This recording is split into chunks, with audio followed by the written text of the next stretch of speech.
Now, those are some theme songs. Welcome to Forgotten TV, a new podcast that will be brought to you hopefully every week. You'll find us on the Forgotten TV Facebook page, as well as your favorite podcast aggregator or app. And my name is Chris Cooling. I'm found at DVD Chris on Twitter. Just to tell you a little bit about our upcoming show, I would call this episode 0, just to give you a little bit of a background of what we might cover here on Forgotten TV. I'll be joined by some friends on future shows. Grew up in the 1970s and 80s, watching originally a black and white, probably a 19-inch black and white Admiral TV. I remember watching a lot of Channel 39 in Houston, Texas, KPRC TV. And we would watch such great shows like Space 1999 or Star Trek or reruns of The Twilight Zone or Get Smart. So this is long before internet or really the mass coverage of media that was done sort of later 80s and continues, of course, to an extreme today with internet. But back in the day, you couldn't just pull up information. You had to watch a show like Entertainment Tonight or read the insert in the newspaper to find out what was going on, or read a magazine, find out what was happening with new movies and TV shows. Or you could read the articles in TV Guide and so forth. So some of us used to do things like write our own episode guides of classic TV shows. I remember watching Greatest American Hero and Wonder Woman and Battlestar Galactica and writing down the episode names so I could keep track of how many episodes there were and what they were about. And it sort of blows my mind. You can just pull all that stuff up just instantly now. Doesn't matter what the show, what the topic, you can pull up just about everything about it.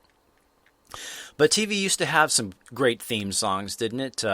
They don't do that a lot anymore. There are a couple of holdouts.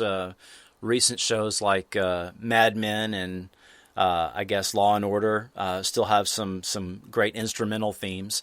But a TV theme song, often accompanied by lyrics, used to be something that was commonly done and explained the show to people who maybe a new viewer just that week can remember some of the great like police detective shows like Hill Street Blues and Cagney and Lacey had great instrumental themes. Mike Post and Pete Carpenter used to write great TV theme songs, like for Greatest American Hero or The Rockford Files, The A-Team. Some shows had 60, 75, 90-second theme songs to open up a 1-hour show, and that's simply not done today for commercial time, if for no other reason. But I remember a show called Angie with Donna Pescow had an incredible 90-second theme song that just introduced all the characters every week and explained what the show was.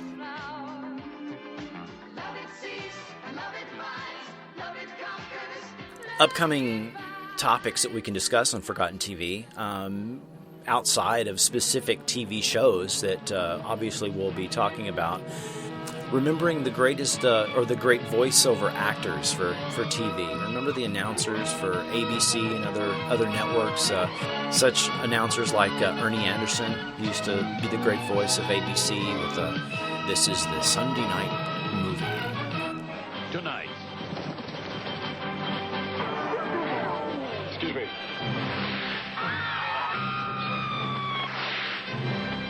Easy, miss. I've got you. You've got me? Who's got you? It's the Man of Steel in action. America's greatest superhero. Hang on, kid. Marlon Brando, Gene Hackman, Valerie Perrine, Margot Kidder, and Christopher Reeve as Superman.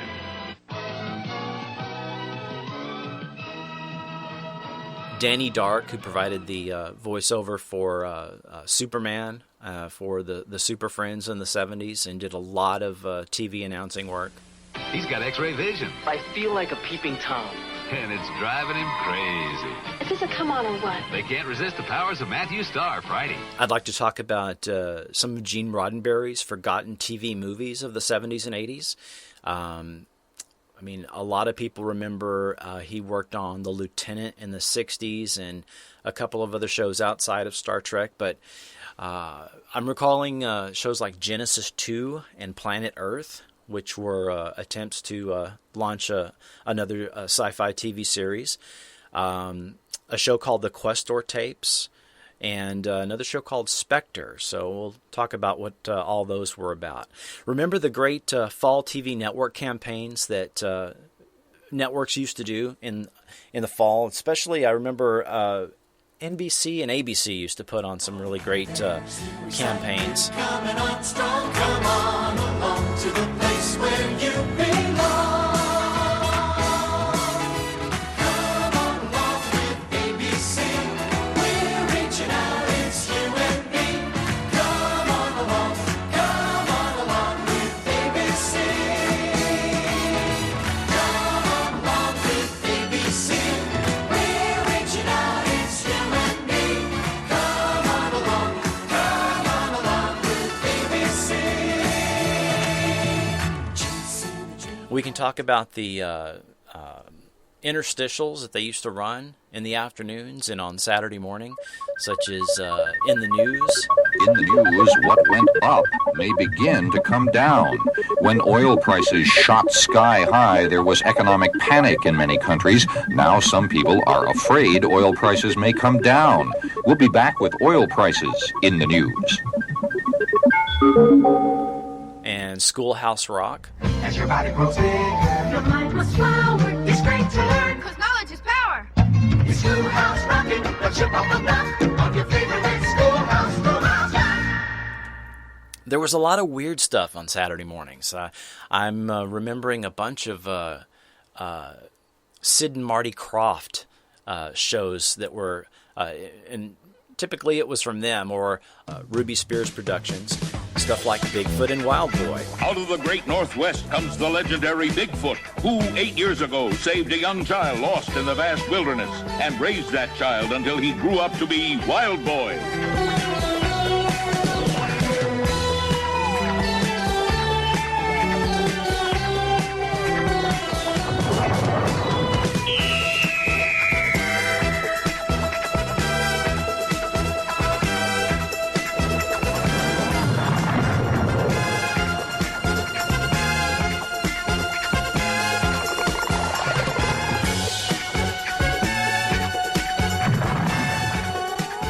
Electra Woman and Dyna Girl, The Krofft Super Show, Arc 2, and really far out stuff like Lidsville and H.R. Puffin stuff and Wonderbug.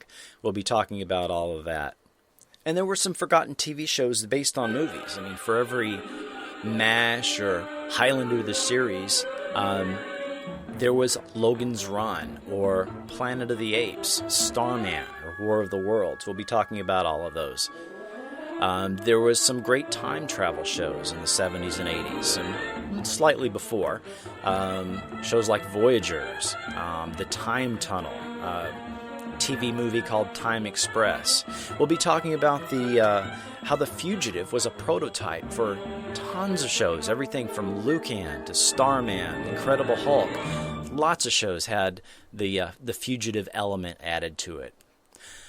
Some of the animated TV versions of live-action shows, such as The Addams Family or Alf, The Brady Bunch, Lassie, Mork and Mindy, Star Trek, and The Partridge Family, all had animated versions of the live-action counterparts. We can talk about the ABC after-school specials, the rise of syndicated TV in the 1980s. You know, for every Star Trek The Next Generation or successful franchise like Highlander the series, there was Superboy or War of the Worlds or Dracula the series, and some things that a lot of people don't remember. I'm recalling a lot of the TV superheroes of the 70s and 80s.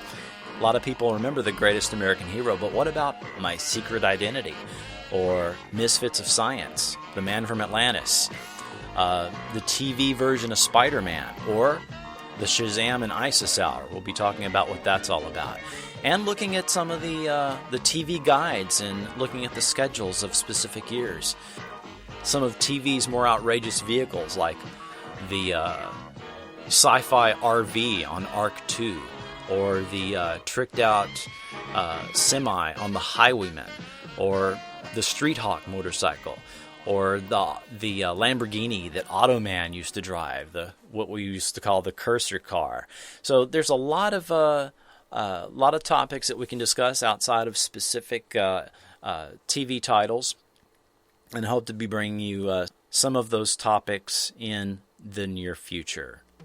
So you can find me online on Twitter at DVD Chris, on our Forgotten TV Facebook page.